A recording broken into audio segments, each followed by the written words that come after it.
मोटे तौर पर खगड़िया बिहार के सबसे गरीब और पिछड़े जिलों में है। और आज से नहीं, इसका तो हिस्टोरिकल जो लोग बताते हैं कि टोडरमल के जमाने में बता दिया गया कि ये वो एरिया है जहां से लगान नहीं लिया जा सकता। उस समय से इतनी गरीबी है। और गरीबी का एक मुख्य कारण यहाँ की जो 7 नदियों का प्रभाव है, जल प्रबंधन की कोई व्यवस्था नहीं है। तो करीब करीब 2/3 खगड़िया बाढ़ से प्रभावित है। जहां बाढ़ नहीं आ रहा है वहां जल जमाव की समस्या है। और बड़ी संख्या जो यहाँ पर लोगों की किसानी की है, जो आप लोग मक्का यहाँ उगाते हैं, उसका दाम न मिलना है। जैसे अभी मक्का का जो दाम है, जहां मुझे याद है शायद 2090 रुपए दाम है। और खगड़िया में आप जाकर गांव-गांव पूछ लीजिए, कोई ऐसा किसान मक्का उत्पादक नहीं मिलेगा जिसने अपने मक्के को 1600-1700, 1800 से ज्यादा में बेचा। यहाँ पर मतलब जो कृषि आधारित बाढ़ और कृषि आधारित जो व्यवस्था है, उसमें जो कमी है, उस यहाँ की गरीबी का मेन कारण है। उद्योग धंधे तो यहाँ पर है नहीं, पढ़ाई की व्यवस्था है नहीं। वो कोई खगड़िया की स्पेसिफिक बात नहीं, वो तो पूरे बिहार का वही हाल है। पलायन, बेरोजगारी, शिक्षा का ध्वस्त होना और किसानों की बदहाली, ये तो हर जगह है। खगड़िया बेगूसराय के मुकाबले या दूसरे अन्य जिलों के मुकाबले ज्यादा पिछड़ा क्यों है, उसकी एक वजह मुझे समझ में आ रही है। यहाँ पर जो नदियों का प्रभाव है यहाँ के जीवन पर, यहाँ के सामाजिक आर्थिक जीवन पे, वो बहुत ज्यादा है। और इन नदियों के जल प्रबंधन को लेकर कोई ऐसा प्रयास नहीं किया है। जैसे हम लोग यहाँ बैठे हुए हैं, यहाँ पर 2 पुल की मांग हमको लग रहा है कि आज पिछले 20-25 बरस से चल रही है, आज तक नहीं बना।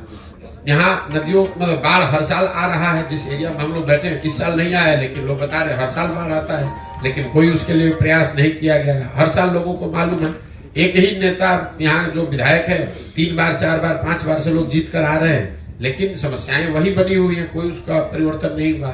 तो खगड़िया में जब तक पानी के प्रबंधन को ठीक नहीं किया जाएगा, तब तक खगड़िया का समुचित विकास संभव नहीं है। खगड़िया बिहार के उन राज्यों में है, उन जिलों में इसकी गिनती मैं करता हूं, जहां बाढ़ और पानी के प्रबंधन को सबसे ज्यादा प्राथमिकता के आधार पर जिसका रास्ता अगर निकाला जाए, तभी यहाँ की जीवन शैली और यहाँ की आर्थिक सामाजिक विकास की बात हो सकती है। वरना आप चाहे सड़क बनाइए, बांध बनाइए, कुछ भी बनाइए, बाढ़ आता है, सब बर्बाद हो जाता है, फिर वहीं का वहीं चला जाता है। सर, ये जनस्वराज की एंट्री क्या 2024 में होगी? नहीं, मैंने आपको बताया कि जनस्वराज जब मैंने पैदल चलना शुरू किया, जब इसकी घोषणा की, तभी बताया कि जब पूरा बिहार पैदल चल लेंगे, तब हर प्रखंड पंचायत से उन लोगों को निकालेंगे जो दल बनाना चाहते हैं। अभी उस समय मेरा अनुमान था कि 1-1.5 साल में पूरा बिहार चला जा सकता है, लेकिन जब मैं चल रहा हूं करीब करीब अभी 18 महीने हो गए, मैं आधा बिहार ही पैदल चल पाया। इस पदयात्रा में किलोमीटर और दिन निश्चित नहीं है, उद्देश्य निश्चित है कि हर गांव पंचायत तक पहुंचना है, पहुंचकर वहां के लोगों की, वहां की समस्याओं को समझना है। ऐसे लोग जो उन समस्याओं को सुलझाने के लिए सामाजिक राजनीतिक तौर पे सक्रिय होना चाहते हैं, उनको जोड़ना है और उनको जोड़कर एक नई व्यवस्था बनाना है। अब उसको करने में अगर 2 बरस ज्यादा लग जाए तो ज्यादा लग जाए, कोई हमें जल्दी नहीं है। 2 बरस और लगेगा, 2 बरस और लग जाए, लेकिन दल तभी बनेगा जब मैं पूरे बिहार को समझ लूं, उन लोगों से मिल लूं, उनकी समस्याओं को जान लूं। और ये करने में मुझे लग रहा है कि अभी 1.5 साल और समय लगेगा। तो उस नजरिए से जो आपका सवाल है कि क्या लोकसभा चुनाव से पहले जनस्वराज दल बनेगा, बिल्कुल नहीं बन सकता है। इसलिए नहीं बन सकता है कि हम लोग का अभी हमारी पदयात्रा पूरी नहीं हुई है।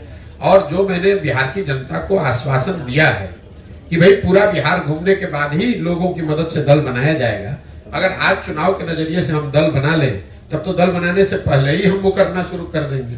लोग यही कहेंगे कि देखिए चुनाव आया तो फिर अपना हवा बना के चुनाव लड़ने की कोशिश कर रहे हैं। जनस्वराज का उद्देश्य दल बनाकर चुनाव लड़ना नहीं, ये एक नई व्यवस्था बनाना है जिसमें 5 बरस लग जाए, 10 बरस लग जाए, लेकिन बिहार में सही मायनों में लोगों की जिंदगी बदले, व्यवस्था बदले, वो प्रयास है। सिर्फ दल बनाकर चुनाव लड़ना होता तो इतने प्रयास की क्या जरूरत है? तो पटना बैठिएगा, एक दिन में दल बन जाएगा। और कि जब सबको कोई ना कोई लड़ने वाला मिल जाता है, तो हमारी जो पृष्ठभूमि है, हमको भी लड़ने वाले घर घर लोग मिल जाएंगे। वो प्रयास नहीं है। प्रयास जो मैंने आपको बताया, पहले समाज को तैयार करना, उसी समाज से ऐसे लोगों को ढूंढ कर निकालना जो एक नई राजनीतिक दल व्यवस्था बनाना चाहते हैं, और साथ साथ जमीनी हकीकत को समझकर एक योजना बनाना, ताकि कल अच्छे लोग चुनकर आए तो उनको मालूम हो कि खगड़िया को सुधारने के लिए करना क्या है, बेलदौर में क्या करना है, परबत्ता में क्या करना है, जब ये जानकारी नहीं रहेगी, अभी स्थिति यह है कि जो 2 बार 3 बार का विधायक है, समस्या की बात तो छोड़ दीजिए। कई बार लोग कहते हैं भैया पैदल चलने से क्या होगा, हम लोग तो पहले ही से मालूम है क्या समस्या है। बिल्कुल नहीं मालूम है। मैं आपको दावा कर रहा हूं कैमरे पर, जो भी आपके यहाँ खगड़िया जिला में विधायक है 2 बार 3 बार से, उसको आप कैमरे पर बैठा दीजिए और बोलिए कि बिना कागज देखे हुए अगर अपने पंचायतों का नाम बता दे तो आप जो कहिएगा मैं मान लूंगा। लोग अपने पंचायतों का नाम नहीं जानते हैं, समस्या की तो बात ही छोड़ दीजिए।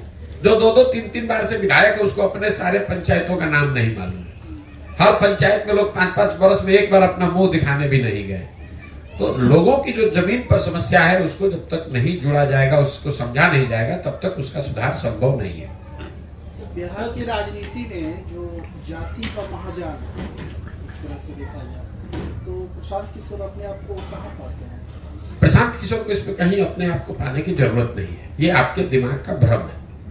आप कितने दिन से पत्रकारिता करते हैं हम नहीं जानते हैं, लेकिन एक बिहार में ये भ्रम फैला दिया गया है कि बिहार का हर व्यक्ति जाति पर ही वोट देता है। अब आपने ये कहा कि बिहार में जातियों का महाजाल है, तो मैंने पूरे देश में काम किया है। सुन लीजिए, हाँ, राजनीति के हिसाब से ही बोल रहे हैं। हमने पूरे देश में काम किया है। कोई राज्य हमको देश में नहीं मिला जहां जातियों का प्रभाव न हो। कर्नाटक में भी वोकालिगा और लिंगायत की बात आप रोज सुनते हैं। गुजरात में भी जातियों की बात होती है, आंध्र प्रदेश में भी जातियों की बात हो रही है, महाराष्ट्र में भी जाति की बात हो रही है। लेकिन आपको हमको ये समझ में नहीं आता है, चूंकि हम लोग पिछड़े और गरीब राज्य हैं, तो आप पर यह तोहमत लगा दिया गया है कि बिहार इसलिए पिछड़ा है क्योंकि यहाँ पर सब लोग जाति की ही बात करते हैं। और आपको हमको जाने अनजाने ये समझ में नहीं आ रहा है कि आप अपने मुंह में कीचड़ लगा रहे हैं, बिना इस चीज को समझे हुए ये बता रहे हैं जैसे कि पूरे देश में जाति नहीं है, बिहार में ही जाति है। अब मैं आपको इसका सटीक एक उदाहरण दे देता हूँ। आप यहाँ पत्रकार हैं, राजनीति को कवर करते हैं। बिहार में मोदी जी को, भाजपा को वोट पड़ता है कि नहीं पड़ता है? पड़ता है। जब आप जाकर पूछेंगे कि वोट कैसे ये सांसद जीता है, तो लोग बताते हैं कि अरे सांसद को कहाँ वोट पड़ा, तो मोदी जी के नाम पर सब वोट पड़ा है। तो अगर बिहार में हर व्यक्ति जाति पर ही वोट दे रहा है, तो मोदी जी के जाति का तो आदमी बिहार में रहता नहीं है, तो वो मोदी जी को वोट कैसे दे रहा है?